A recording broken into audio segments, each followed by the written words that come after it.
बोलिए कार्तिक के ठाकुर की जय, तुलसी मैया की जय। कार्तिक महात्म अध्याय 25।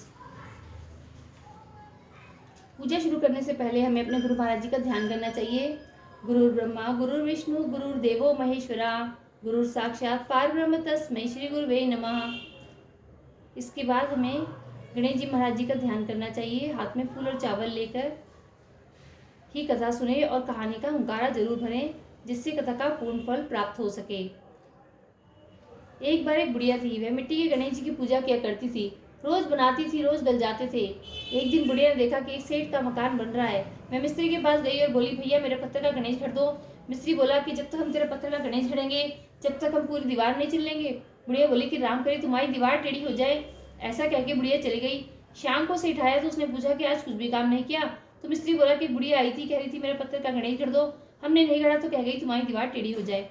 तब से दीवार टेढ़ी हो जाती है, ढानी पड़ती है। सेठ ने बुढ़िया को बुलवाया और कहा कि हम तुम्हारे सोने के गणेश जी गढ़वा देंगे, तुम्हारी दीवार सीधी करा दो। सेठ ने बुढ़िया को सोने के गणेश जी गढ़वा दिए। उसकी दीवार सीधी हो गई। चाहे सेठ के पीड़े काम सीधे करे, ऐसे हम सबके करना। कहते हैं सुनते हुंकारा भरने वालों के करना। बोलिए गणेश जी महाराज की जय। कार्तिक महात्म अध्याय 25। धर्मदत्त ने कहा कि तीर्थ दान और व्रत आदि शुभ साधनों के द्वारा पाप नष्ट होते हैं, किंतु तुम इस समय प्रेत की योनि में हो, अतः उन शुभ कर्मों में तुम्हारा अधिकार नहीं है। तथापि तुम्हारी ग्लानि देखकर मेरे मन में बड़ा दुख हो रहा है। तुम दुखी नहीं हो, तुम्हारा उद्धार किए बिना मेरे चित्त को शांति नहीं मिलेगी।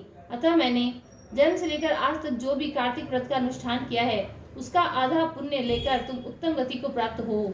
यूं कहकर धर्मदत्त ने द्वादशाक्षर मंत्र का श्रवण करते हुए तुलसी मिश्रित जल से ज्यों ही उसका अभिषेक किया, त्यों ही वह प्रेत शरीर में मुक्त होकर दिव्य रूप धारिणी देवी हो गई। लावण्य से भरपूर साक्षात लक्ष्मी हो गई। तदनंतर उसने भूमि पर मस्तक टेक कर ब्राह्मण देवता को प्रणाम किया और आनंद विभोर हो गदगद वाणी में कहा कि दुष्येष्ठ, आपकी कृपा से मैं नरक से छुटकारा पा गई। मैं पाप के समुद्र में डूब रही थी, आप मेरे लिए नौका के समान हो गए। वह इस प्रकार ब्राह्मण देवता से वार्तालाप कर रही थी, तभी आकाश से एक तेजस्वी विमान उतरता हुआ दिखाई दिया। वह श्री विष्णु के समान रूप धारण करने वाले पार्षदों से युक्त था। पास आने पर विमान के द्वार पर खड़े हुए पुण्यशील और सुशील नामक पार्षदों ने उस देवी को विमान पर चढ़ा लिया। उस समय उस विमान को देखकर धर्मदत्त को बड़ा विस्मय हुआ। उन्होंने श्री विष्णु रूपधारी पार्षदों का दर्शन करके उन्हें साष्टांग प्रणाम किया। ब्राह्मण को प्रणाम करते देख पुण्यशील और सुशील ने उन्हें उठाया और उनकी प्रशंसा करते हुए यह धर्मयुक्त वचन कहा। दोनों पार्षद बोले कि दुष्श्रेष्ठ, तुम्हें धन्यवाद है, क्योंकि तुम सदा भगवान विष्णु की आराधना में संलग्न रहते हो। दीनों पर दया करने का तुम्हारा स्वभाव है। तुम धर्मात्मा और श्री विष्णु का अनुष्ठान करने वाले हो। तुमने बचपन से लेकर अब तक जो कल्याण में कार्तिक का व्रत किया है, उसके आधे का दान करके तुमने दूना धन प्राप्त कर लिया है। तुम बड़े दयालु हो। तुम्हारे द्वारा दान किए हुए कार्तिक जल से अंगभूत तुलसी पूजन आदि शुभ कर्मों के फल से यह स्त्री आज भगवान विष्णु के समीप जा रही है। तुम भी इस शरीर का अंत होने पर अपनी दोनों पत्नियों के साथ भगवान विष्णु के बैकुंठ धाम में जाओगे और उन्हीं के समान रूप धारण करके सदा उनके समीप निवास करोगे।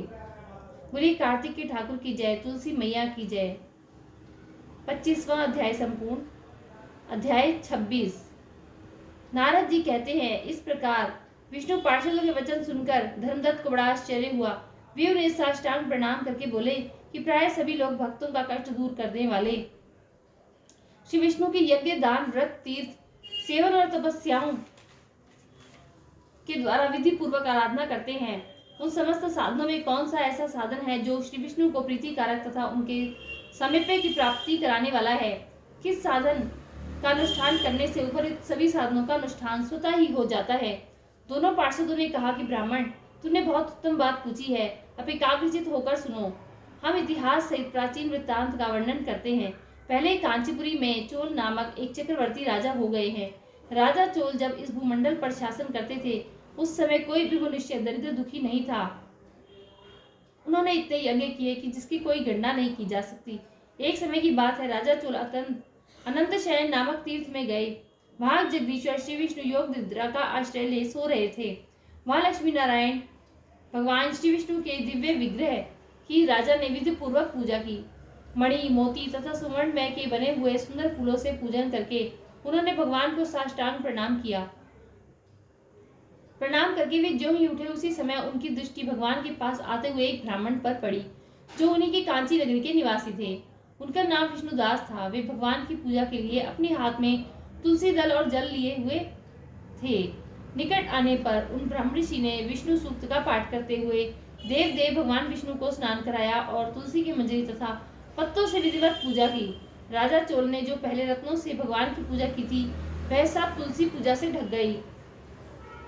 यह देख राजा कुपित होकर बोले कि विष्णुदास, मैंने मणियों द्वारा और सुवर्ण से भगवान की पूजा की थी, यह कितनी शोभा पा रही थी, किंतु तुमने तुलसी दल चढ़ाकर सब ढक दिया। तुम अत्यंत सुंदर सजी सजाई पूजा को पत्तों से ढके जा रहे हो। तुम्हारे इस बर्ताव पर मुझे बहुत आश्चर्य हो रहा है।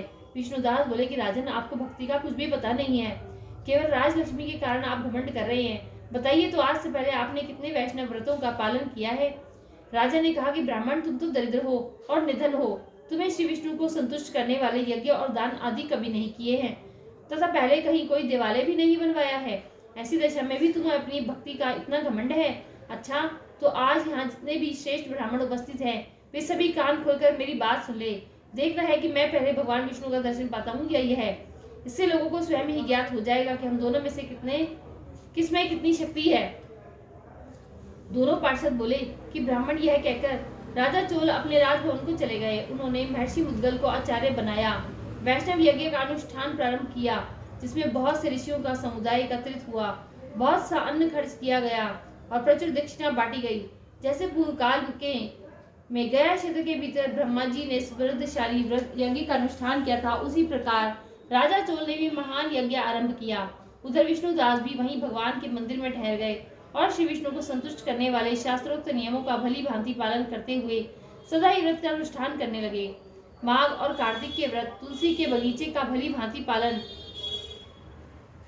एकादशी का व्रत, द्वादशाक्षर मंत्र का जाप तथा गीत नृत्य आदि मांगलिक उत्सवों के साथ षोडशोपचार द्वारा प्रतिदिन श्री विष्णु की पूजा, यही उनकी जीवनचर्या थी। वे इन्हीं व्रतों का पालन करते थे। चलते, खाते और सोते समय भी उन्हें निरंतर भगवान विष्णु का स्मरण बना रहता था। इस प्रकार राजा चोल और विष्णुदास दोनों ही भगवान विष्णु की आराधना करने लगे। कार्तिक महात्म 26वां अध्याय संपूर्ण। बोली कार्तिक के ठाकुर की जय, तुलसी मैया की जय।